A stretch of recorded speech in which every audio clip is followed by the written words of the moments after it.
ladies and gentlemen, I'm going to move straight to the first presenter in the person of my good friend, Herbert Zake. Mr. Zake is a veteran human resource and PR consultant. He completed a Master's of Management Studies, HRM, from Uganda Management Institute. Yes, so Herbert has 17 years as head of HR and head of corporate affairs, respectively. Herbert has been in the HR realm for more than 27 years. He's also a member of the Human Resource Managers Association of Uganda. My good friend, Mr. Zake, we cannot wait to hear your presentation. So please take over from here and let us hear the content of your presentation. Thank you so much. Okay, so ladies and gentlemen, good morning, good afternoon in the different time zones. I'm happy to be here this afternoon, and I'll be talking to you about impactful interviewing skills in the new normal. I'm going to briefly go through types of interviews, what you do before an interview, what you do during an interview, and what you do at the end of an interview. What not to do, the new normal. Then if time allows, I'll share a bit of my personal experiences. And from a personal point of view, I've been on both sides of the interviewing. I've been a candidate and I've been interviewed for a number of jobs, but I've also been an interviewer. I've been a recruiter, and I've recruited executives, I've recruited board members, I've recruited executive directors, CEOs, and I've gone to middle managers and as low as entry level messengers, drivers. So I've done it all, and I've seen it from both sides of the coin. I'll just start by saying that these are talks that I usually have with students of leading universities in Uganda, and I'm normally given 2 or 3 hours to do that. But here, I only have a few minutes. So I'll just try to go through it quite quickly. Then at the end of it all, I'll be able to respond to questions. So what I would say is that in terms of interviewing skills, whether in the old or in the new normal, the fundamentals remain the same. It is more of use of technology that is coming in the new normal. And this is what we need to adjust ourselves to. And I'll start by saying that an excellent CV and cover letter will be very good, but it can only get you onto a short list. Once you've gotten onto the short list, you have to physically or attend an interview online or physically. And there you have to tussle it out with a number of other candidates, and you have to prove your worth, you have to sell yourself. So you need to prepare. It is well known that there are professional CV writers. So even the employers know that you may not be the person who actually wrote that CV or that cover letter. So what you write in the CV, you should be able to expound on when you go for the interview. So even though an interview may be between 10 and 30 minutes, most of them are about 30 minutes, you actually need a lot of time to prepare. You need hours, you need days to prepare yourself, because you have this one opportunity to sell yourself to the interview panel of the organization that you wish to join. There are a number of interviews. Most are oral, some are written, some are face-to-face. It could be a one-on-one. Some are done by telephone, and these are increasingly becoming common in the new normal. Some are done by panels. An interview panel, it could be 3, it could be 5, it could be 10. And these are the most common ones because they save on time when many people interview you. In some cases, you go through multiple interviews. You'll do one interview, then you do another, then you could do 3 or 4 interviews. Then there are also group interviews where different aspects are measured. You'd be a group of candidates. You could be 5, you could be 10. And here they will be looking out for leadership skills, for teamwork, for temperament, for creativity among the different participants. Some interviews are held over breakfast, lunch, or dinner. And for these ones, you still need to take them seriously, and you need to observe etiquette. If it's a 3-course dinner, for instance, know which cutlery to use. If it's a breakfast, be disciplined. Don't put different types of eggs on the table. Don't put omelette, boiled egg, fried egg, sweet bananas. I mean, put everything in moderation. Then some interviews are formal and others are informal. But even if it is informal, even if you're standing with the interviewer in his or her office, please take it seriously. It is still an interview. Some are psychometric, and there are also personality tests, and for these I'll just advise, for the psychometrics, try to be as quick as possible because they check speed and accuracy. And for the personality tests, please be yourself and be consistent. Don't tell lies because you'll be smoked out. Then in the new normal, virtual and video conferencing are becoming very, very common. So like I mentioned, an interview may take 10 to 30 minutes on average, but you need a lot of preparation. Please research about the company. Know about its vision, mission, values, or culture, core business, the main products and services, its history, its SWOT analysis, strengths, weaknesses, opportunities, threats, the strategic plan. And this information is widely available. Most organizations have websites. If you can't access a website, go to the annual report or look at a brochure or a flyer. In addition, please talk to someone working in the organization. Or if you can't find someone in that organization, then talk to someone in the industry. It could be banking, it could be insurance, it could be telecoms. And this should not be confused with lobbying. Talking to someone and inquiring about an organization is very, very okay. And it could give you a competitive edge over other candidates. Research about the competition in that industry, then research about the job or that position, the duties that were displayed in the advert. And lastly, talk to someone who is doing that job, either in that company or in the industry, to share with you about insights, about the duties and responsibilities, as well as expectations. What to do during the interview? If it's a physical interview, please arrive early. 15 minutes is good. Someone once said that it's better to be 1 hour early than 1 minute late. And even if it's a virtual meeting, if it's online, please keep time. Please be on 10 to 15 minutes before the start time. When I was head of HR, if you came late for an interview, that would be the end of the conversation. If it's a physical interview, be nice to the receptionist. If it's a Zoom call, be nice and hospitable to the host.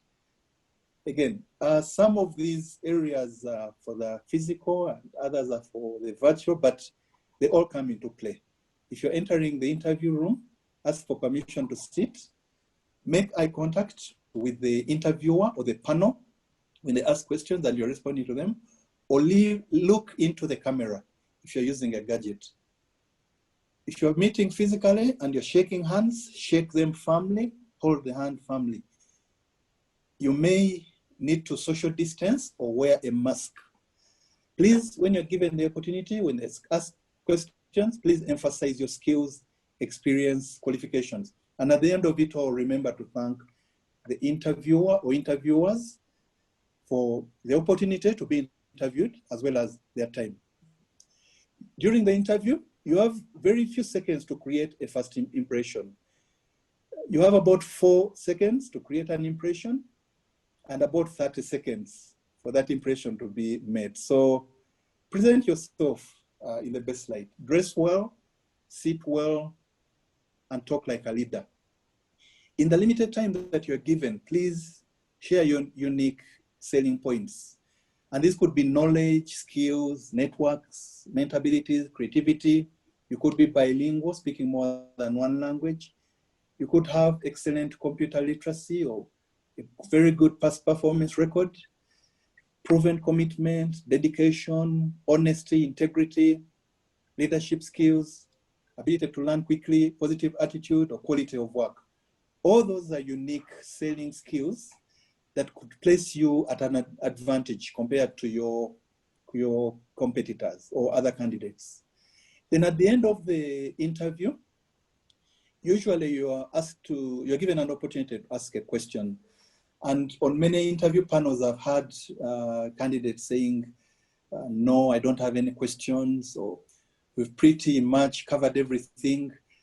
Please don't be such a candidate. Please ask 1 or 2 questions. At worst, ask, when can I expect to hear from you? Or what are the next steps? Or will there be other interviews? At worst, please just ask that 1 question.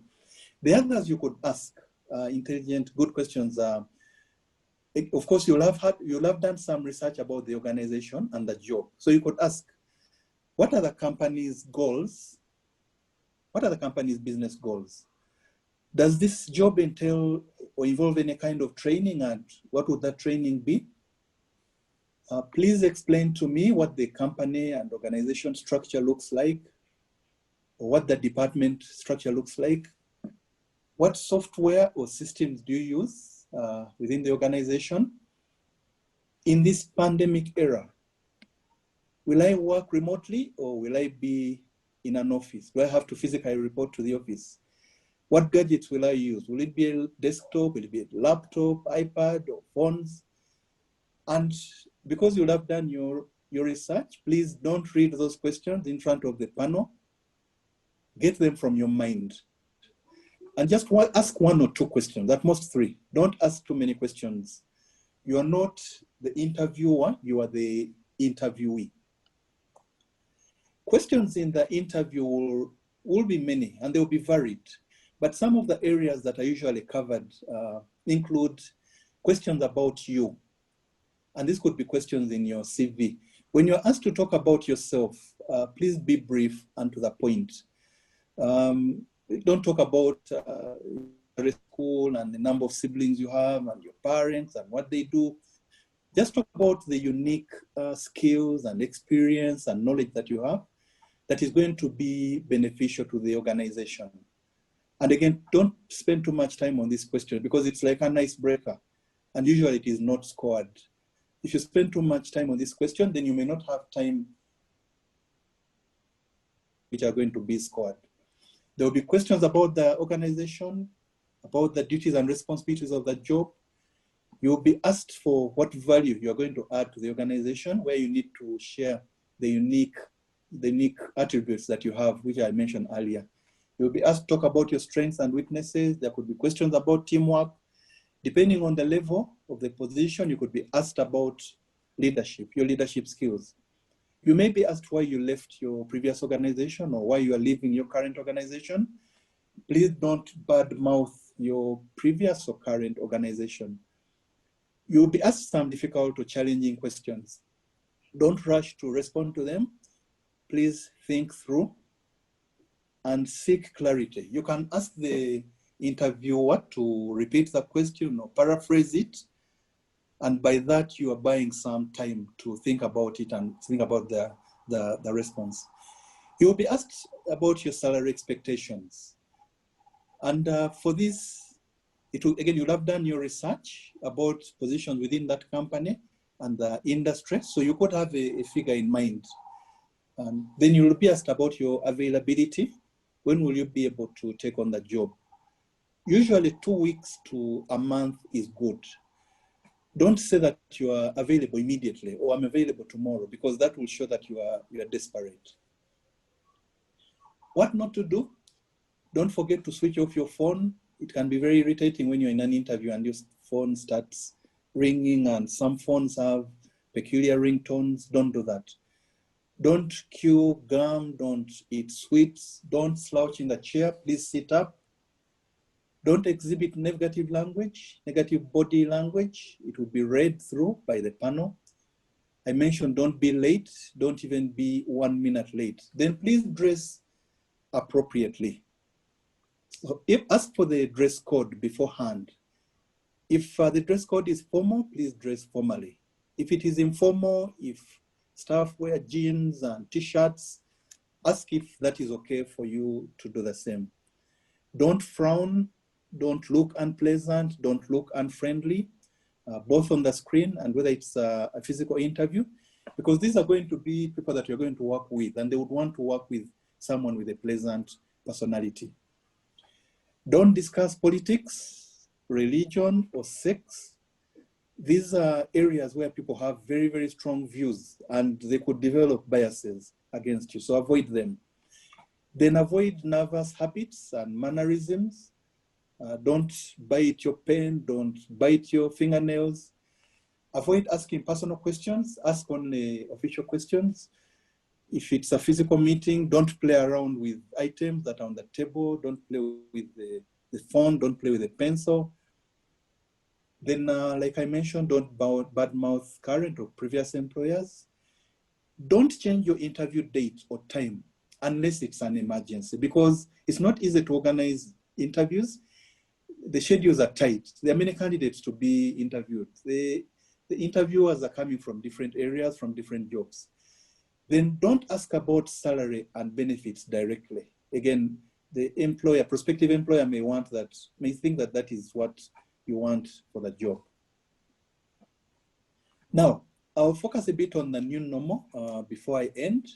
Like I said, these principles are fundamentally the same. They won't change even in the new normal. What is changing in the new normal is mostly technological advancements, which we need to embrace. So in the new normal, many organizations are laying off staff, but don't be deceived. There are many other organizations which are recruiting, so don't be discouraged. Some organizations are reinventing themselves in the new normal, and new organizations are coming up to seize the opportunities that the epidemic is creating. So in the new normal, most interviews are becoming virtual or online. So as you practice, please practice the use of different apps and practice public speaking. Talk to a couple of friends, talk to a couple of family members as you practice for the interviews.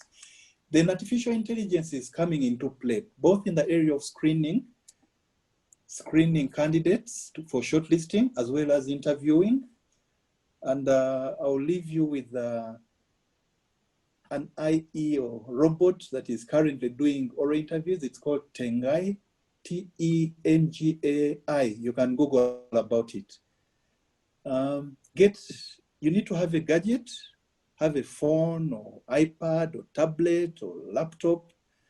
Download the necessary app, the app that the interviewer is going to use, and make sure that you have reliable internet. There are many applications into play. There's Zoom, there's the older Skype, there's Google Meeting, Slack, BlueJean. There are quite a number. So familiarize yourself with them before the interview and make sure that you can work with them, you can manipulate them. And because a lot of working is now going remote, is being done by remote, interviewing is also taking the same trend. But I must caution you that where we are, even physical interviews are being done. In the last 6 months, I've conducted both physical and online interviews. There are some employers who still do physical ones, and there are some employers who are doing online ones. And there are also some employees who, given the choice, would prefer the physical ones. So you need to be prepared for both. Please dress well. Like I said, dress according to the dress code. If you're doing an online interview, again, dress well. Wear a jacket, wear a tie. Don't wear shorts, because something could scare you and you stand up and then the interview panel will see that you're wearing shorts and they're not going to take you seriously. And again, don't be flashy, put reasonable makeup, don't have unkempt hair. Then please have a simple background, preferably plain, don't have too many things in the background, and have minimal distractions. Don't have children who are going to cry, don't have dogs barking in the background, cocks crowing, don't be at a construction site. And if you can't avoid these distractions, then please inform the interview panel in advance so that they are aware that there are these distractions. And it could be a plus for you because they may actually know that you can work in distractions. If it's a physical meeting, observe social distancing as well as the use of masks. Then as I end, I'll end with a quote from my friend Emmanuel. And the quote is that always remember that people buy into you as an individual first before they buy into what you're selling. So thank you so much, ladies and gentlemen. Thank you very much, my brother Zake.